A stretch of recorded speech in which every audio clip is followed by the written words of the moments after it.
Oh, je me sens pas bien de faire ça dehors. J'ai l'impression que tout le monde peut m'entendre.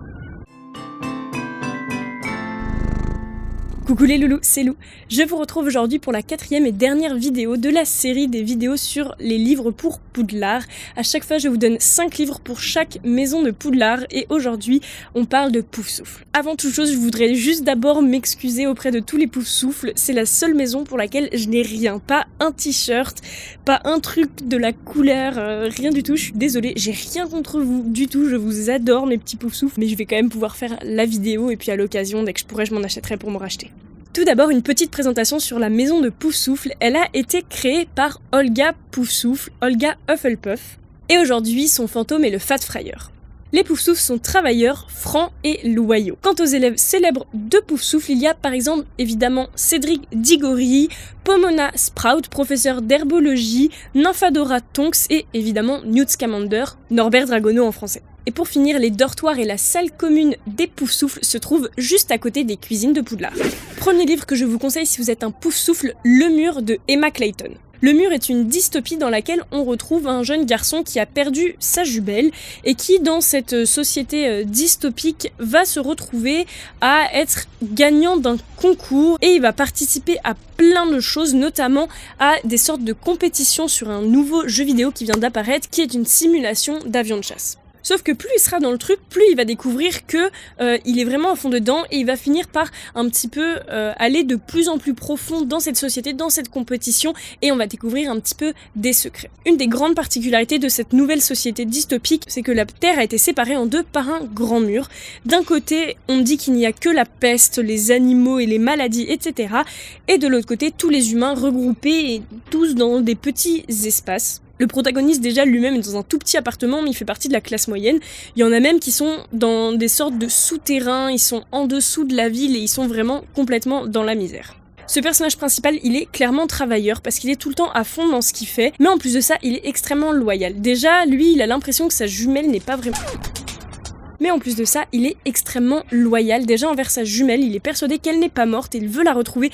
Mais même par rapport à tous ses amis, par rapport à ses parents, par rapport à toute son aventure, on retrouve vraiment ça en lui, la loyauté et le travail. Deuxième livre, Ne tirez pas sur l'oiseau moqueur de Harper Lee. Ce livre est un de mes livres préférés de tous les temps et c'est un livre dans lequel on retrouve Scout, une petite fille américaine dans les années 40, il me semble, qui vit avec son frère et son père. Et en fait, son père est avocat et à un moment, il va se retrouver dans une affaire assez compliquée pour lui. Et on a tout ça du point de vue de la jeune Scout. Si vous ne connaissez pas très bien Ne tirez pas sur l'oiseau moqueur, j'en ai fait un update lecture, je vous mets le lien dans la barre d'infos et dans le petit. De même pour les prochains livres si j'en ai déjà parlé. Pour moi, les personnages de ce livre sont clairement francs.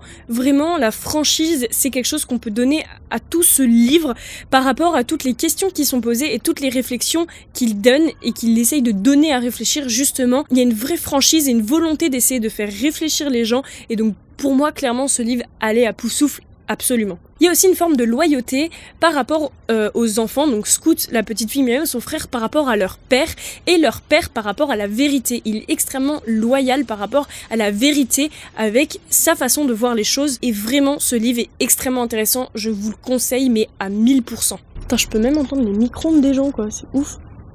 Troisième livre, Il y a un avion.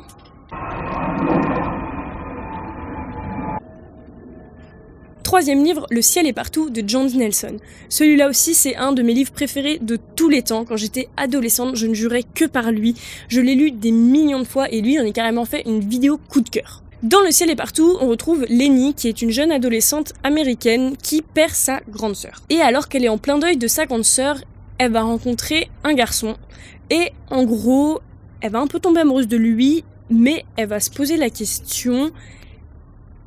Mais elle va se demander est-ce qu'elle a le droit ou non de tomber amoureuse alors qu'elle vient de perdre sa sœur. Et là pour moi, le mot-clé c'est la loyauté. Déjà Lenny, elle est extrêmement loyale par rapport à ses sentiments et par rapport à sa sœur. Le fait déjà qu'elle se demande si elle a le droit de tomber amoureuse alors que sa sœur est morte, oui, c'est extrêmement loyal et pour moi, l'ensemble du bouquin est clairement Poufsouffle de par aussi tout son univers par rapport au côté un peu bien-être qu'apportent les Poufsouffles. C'est super bête à dire, mais moi c'est comme ça que je les vois.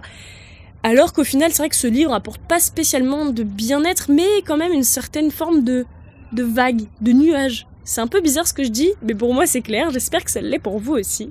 Mais en fait, alors que le ciel est partout a l'air d'être une histoire d'amour, c'est une histoire de recherche de la personne. Lenny, elle se cherche elle-même et il y a énormément de belles réflexions dans ce livre. Il y a aussi une certaine forme de poésie et c'est pour ça que ça en fait un de mes livres préférés de tous les temps, alors que pourtant, les romans jeunesse et adolescents, je commence vraiment à en avoir marre. Quatrième, je ne vous parle pas d'un livre, mais d'une BD et d'une grande série de BD. Je vous parle de Trolls de Troie. Trolls de Troie, c'est une BD qui a marqué mon enfance, que j'adorais, alors qu'en général, je suis pas tellement BD. Et on retrouve donc une... C'est un peu gênant quand même.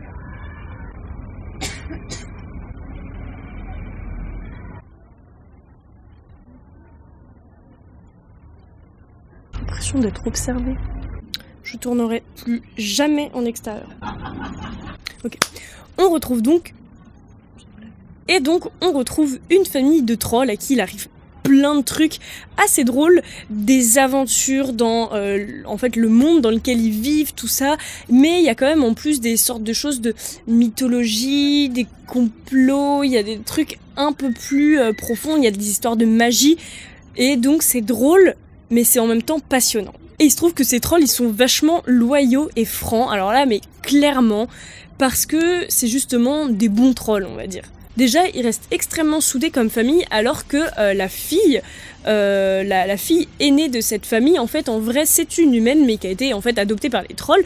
Mais ils sont extrêmement loyaux, et alors la franchise, c'est un peu comme si ils connaissaient pas, en fait, on va dire les gestes civilisés, ce genre de choses. Du coup, c'est dans leur nature d'être francs.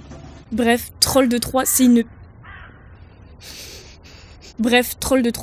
crème, c'est un bonheur à lire, foncez dessus. Dernier livre, il s'agit de Joyland de Stephen King.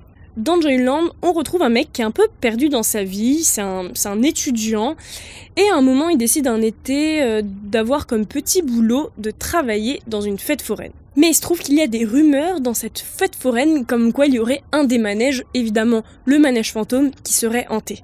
Du coup, c'est un livre qui parle vraiment de la recherche de soi-même, parce que ce personnage, il est vraiment complètement perdu, mais avec un peu plus d'intrigue par rapport à la fête foraine, et on a évidemment tout l'univers de la fête foraine qui est extraordinaire. Déjà, on a un personnage qui est travailleur, parce que vraiment, il y va à fond dans son boulot de forain, alors que franchement, c'est pas facile du tout, mais en plus de ça, il est extrêmement loyal par rapport à ses nouveaux amis et par rapport à ses nouveaux patrons. Il est à fond dans son truc, dans cette fête foraine, à tel point qu'il nous donne envie de travailler avec lui. Et en même temps, il y a quelque chose de très franc et très généreux à propos de ce livre, et le tout fait que clairement pour moi, c'est un livre pour les Poufsouffles, parce que j'ai l'impression qu'il parle d'un personnage de Poufsouffle. Joyland, c'est un des plus récents de Stephen King, mais il a vraiment pas perdu l'essence même de son écriture. Et en plus d'avoir un personnage de Poufsouffle attachant, toute l'intrigue est vraiment alléchante. Voilà, j'espère que cette vidéo vous aura plu et que toute la série de vidéos vous aura plu aussi. Elle est donc maintenant terminée. N'hésitez pas, vous, à me dire dans les commentaires ce que vous auriez choisi comme livre et si vous êtes d'accord ou pas avec moi. Et donc sur ce, je vous laisse là-dessus et je vous retrouve bientôt dans une prochaine vidéo. Bye!